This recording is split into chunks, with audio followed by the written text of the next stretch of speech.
ॐ नमः श्रीज्योतिराजाय विवेकानन्दसूरये सच्चिदसुखस्वरूपाय स्वामिने तापहारिणे। ভারতে বিবেকানন্দ স্বামীজির লাহোরে প্রদত্ত তৃতীয় বক্তৃতা 12ই নভেম্বর 1897। নাম বেদান্ত। আজ তার তৃতীয় পর্ব। স্বামীজি বলছেন, এই আত্মা শব্দটি আমি তোমাদের নিকট ইংরেজিতে অনুবাদ করিয়া বলিতে পারিতেছি না, কারণ ইউরোপে আত্মা শব্দের প্রতিপাদ্য কোনো ভাবই নাই। অতএব এই শব্দের অনুবাদ করা যায় না। জার্মান দার্শনিকগণ আজকাল এই আত্মা শব্দটি সেলফ শব্দের দ্বারা অনুবাদ করিতেছেন, কিন্তু যতদিন না এই শব্দটি সর্বসম্মতিক্রমে গৃহীত হয় ততদিন উহা ব্যবহার করা অসম্ভব। অতএব উহাকে সেলফ বলো বা আর যাহাই বলো, আমাদের আত্মা ছাড়া উহা আর কিছু নহে। এই আত্মাই মানুষের অন্তরে যথার্থ মানুষ। এই আত্মাই জড় মনকে নিজের যন্ত্র, মনোবিজ্ঞানের ভাষায় অন্তঃকরণ রূপে ব্যবহার করেন, আর মন কতকগুলি আভ্যন্তরিক যন্ত্র সহায় দেহের দৃশ্যমান যন্ত্রগুলির উপর কাজ করে। এই মন কি? এই সেদিন পাশ্চাত্য দার্শনিকগণ জানিতে পারিয়াছেন যে চক্ষু প্রকৃত দর্শনেন্দ্রিয় নহে, তাহারও পশ্চাতে প্রকৃত ইন্দ্রিয় বর্তমান। আর যদি উহা নষ্ট হইয়া যায়, তবে সহস্রলোচন ইন্দ্রের মতো মানুষের সহস্র চক্ষু থাকিতে পারে, কিন্তু সে কিছুই দেখিতে পাইবে না। তোমাদের দর্শন এই স্বতঃসিদ্ধ মানিয়া লইয়াই অগ্রসর হয় যে দৃষ্টি বলিতে বাহ্য দৃষ্টি বুঝায় না। প্রকৃত দৃষ্টি অন্তরিন্দ্রিয়ের, অভ্যন্তরবর্তী মস্তিষ্ক কেন্দ্র সমূহের। তুমি সেগুলির যাহা ইচ্ছা নাম দিতে পারো, কিন্তু ইন্দ্রিয় অর্থে আমাদের এই বাহ্য চক্ষু, নাসিকা বা কর্ণ বুঝায় না। আর এই ইন্দ্রিয় সমূহের সমষ্টি মন, বুদ্ধি, চিত্ত, অহংকারের সহিত মিলিত হইয়াই ইংরেজিতে মাইন্ড নামে অভিহিত হয়। আর যদি আধুনিক শরীরতত্ত্ববিদ আসিয়া বলেন যে মস্তিষ্কই মন এবং ওই মস্তিষ্ক বিভিন্ন যন্ত্র বা কারণসমূহে গঠিত, তাহা হইলে তোমাদের ভীত হইবার কিছুমাত্র প্রয়োজন নাই। তাহাদিগকে অনায়াসেই বলিতে পারো, আমাদের দার্শনিকগণ বরাবরই ইহা জানিতেন। ইহা তোমাদের ধর্মের মূল সূত্র।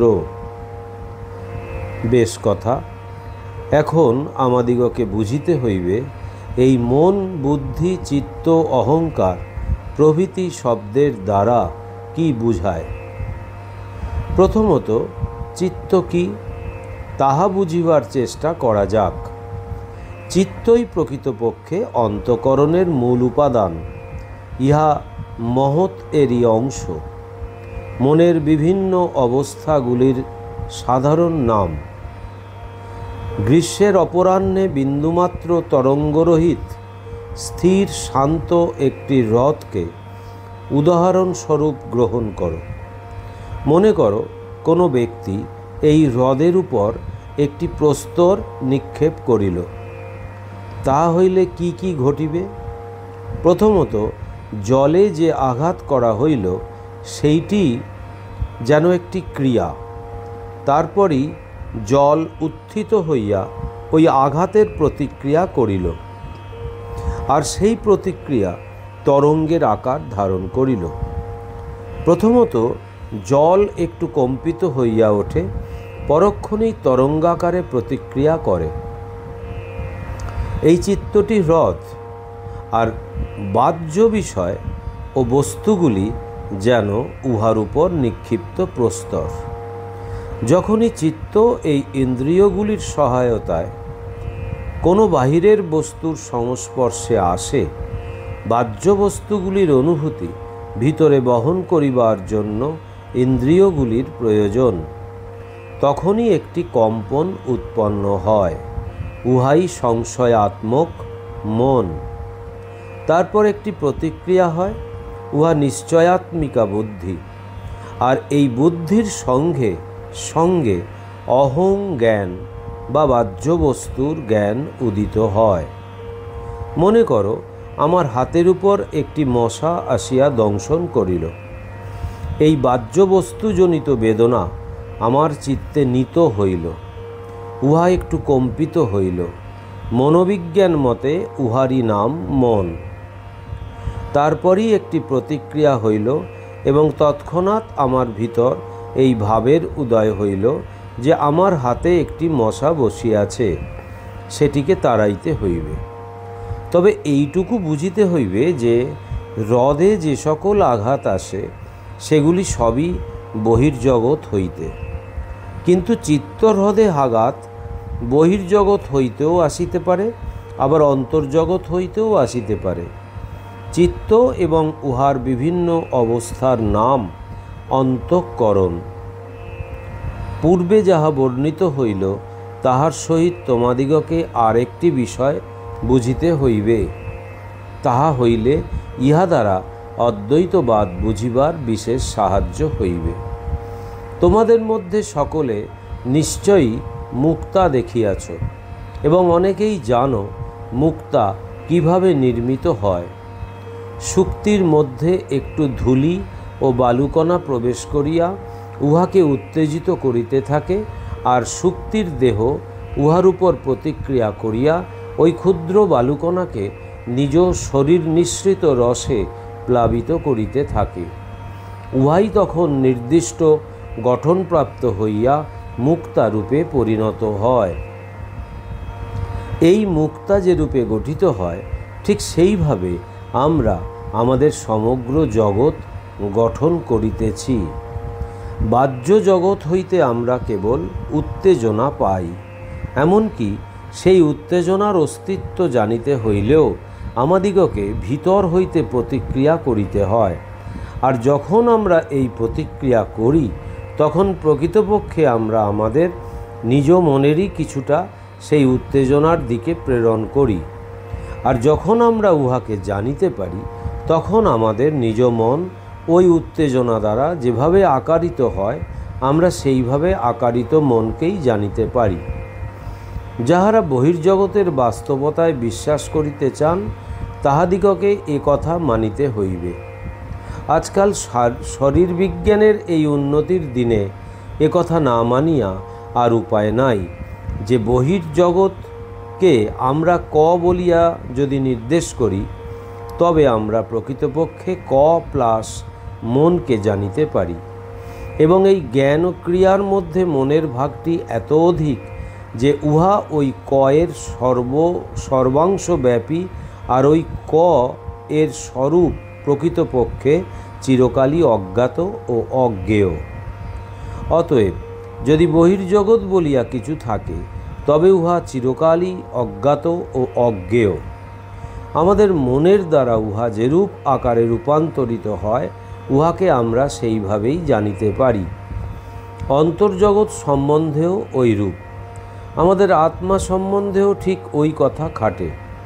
আত্মাকে জানিতে হইলে উহাকেও আমাদের মনের মধ্যে দিয়া জানিতে হয়।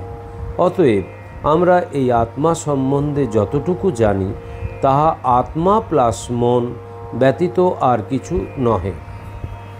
অর্থাৎ মনের দ্বারা আবৃত, মনের দ্বারা পরিণত বা গঠিত আত্মাকেই আমরা জানি।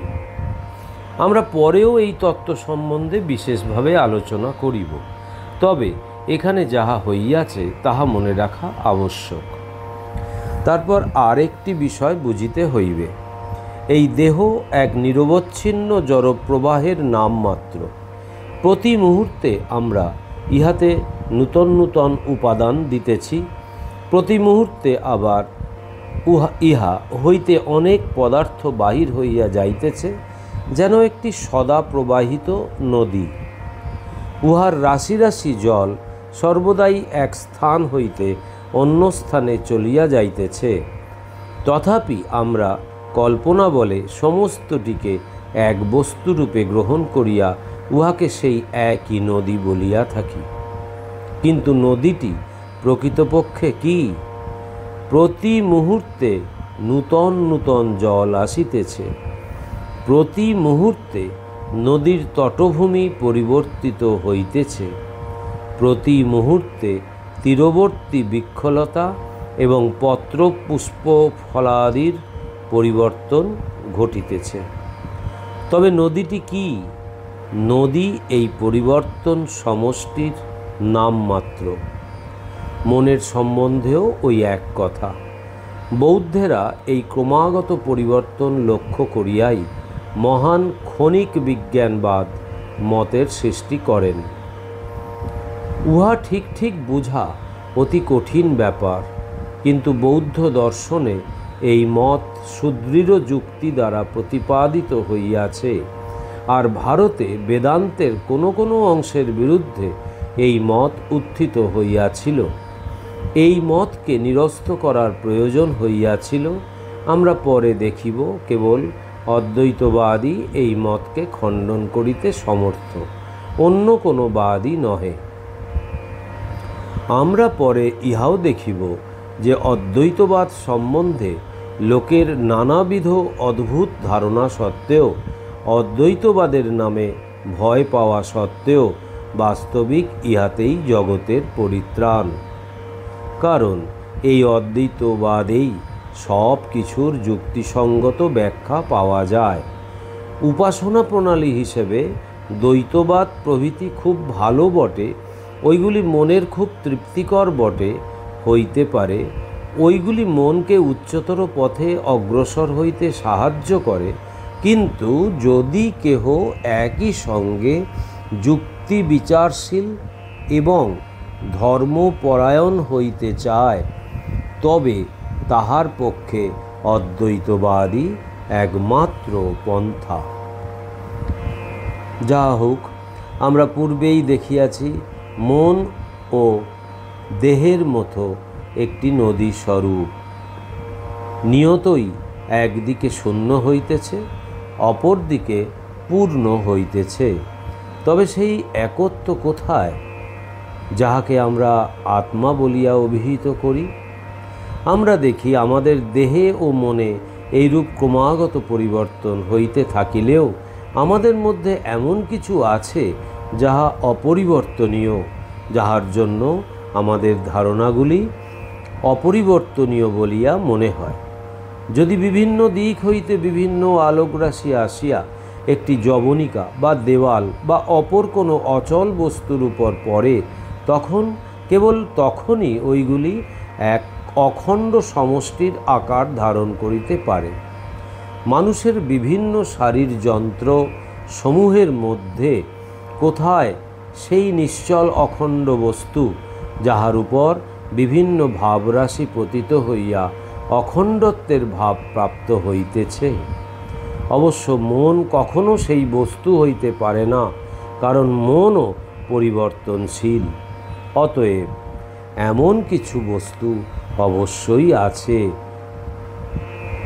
যাহা দেহও নয়, মনও নয়, যাহার কখনো পরিণাম হয় না, যাহার উপর আমাদের সমুদয় ভাবরাশি সমুদয় বাহ্য বিষয়ে আসিয়া এক অখণ্ডভাবে পরিণত হয়, ইহাই প্রকৃতপক্ষে আমাদের আত্মা।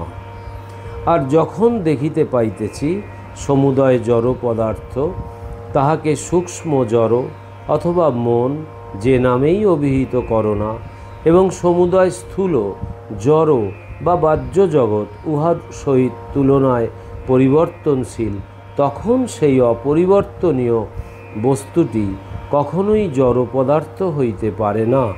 অতএব উহা চৈতন্য স্বভাব, অর্থাৎ উহা জড় নয়, উহা অবিনাশী ও অপরিণামী।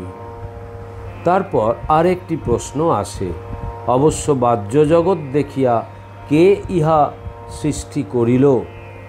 কে জড় পদার্থ সৃষ্টি করিল? এইরূপ প্রশ্ন করিয়া ক্রমশ উদ্দেশ্যবাদ আনিবার যে পূর্ব প্রচলিত যুক্তি রহিয়াছে, আমি তাহার কথা বলিতেছি না। মানুষের অন্তঃপ্রকৃতি শক্তির বিকাশ অন্তঃপ্রকৃতি হইতেই সত্যকে জানা হইবে। আত্মা সম্বন্ধে যেমন প্রশ্ন উঠিয়াছিল, এ প্রশ্নও ঠিক সেইভাবে উঠিয়াছিল। যদি স্বীকার করা যায় যে প্রত্যেক মানুষেরই মধ্যে দেহ ও মন হইতে স্বতন্ত্র এক একটি অপরিবর্তনীয় আত্মা আছেন, তথাপি ইহাও স্বীকার করিতে হয় যে এই সকল আত্মার মধ্যে ধারণা, ভাব ও সহানুভূতির ঐক্য বিদ্যমান। পরতত্ত্বে সদা লীন রামকৃষ্ণ সমজ্ঞয়া यो धर्म स्थापनरत वीरे शान्तं नमाम्यहं। श्रीरामकृष्णार्पणमस्तु।